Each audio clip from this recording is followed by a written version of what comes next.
man. Just here, with everything that's been happening lately. Just want to go in the fact that, talking about superheroes, heroes in general. You know, we look at athletes, cops, firemen, people in the military as superheroes because, hey, they risk life and limb for the everyday citizen.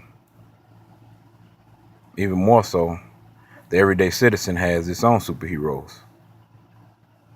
That mother that's taking care of a child on her own, that grandparent or grandparents that's taking care of their child or children on their own, that father that's taking care of children or that child on his own, or aunts and uncles.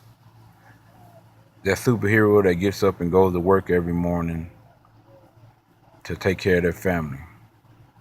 Superheroes come in all shapes and forms and size.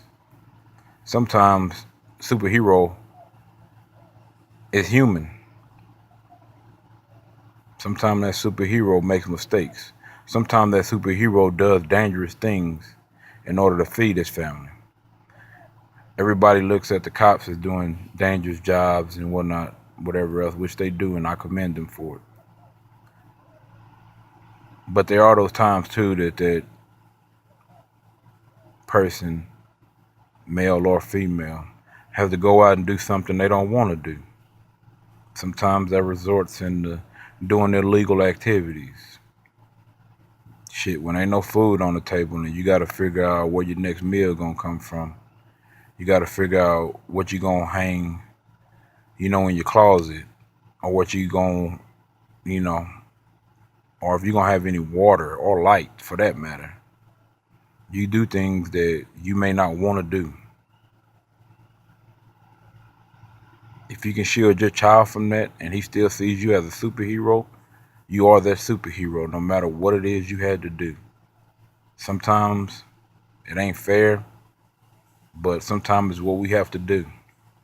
All too often, black men, we aren't superheroes. The superheroes we look up to sometimes aren't the best role models. Sometimes there are no role models there at all. But it's all about making changes.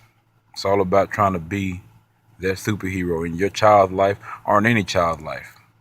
Because it just takes going to the court, going to the playground, going anywhere, just playing with a child.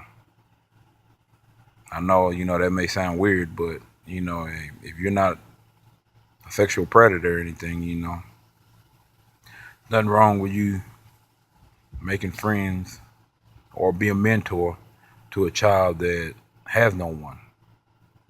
Because everybody needs a superhero. Superheroes just aren't cops. I try to live a superhero life every day, and I can only pray that my children see me as a superhero. I can only pray that the kids I coach see me as a superhero. Because at the end of the day, there's a legacy that we all have to leave behind. And the legacy I want to leave behind is that of a superhero. Is that to know that my kids looked up to me as a superhero. My peers looked at me as a man. And other children that I've coached and, hey, I've taught to be a man and be better men, look at me in that same light. They're superheroes all around. We just got to take and appreciate them in all forms, sizes, shapes, colors, genders, whatever. Because we're all a people and we're all one race. And we all have to be superheroes in our everyday lives to make changes for the better. It's the boy brother, man. Hey, I'm out. Hopefully somebody hears me. Hopefully somebody's listening. Hey, hopefully somebody soon start viewing what I got to say. And thank you.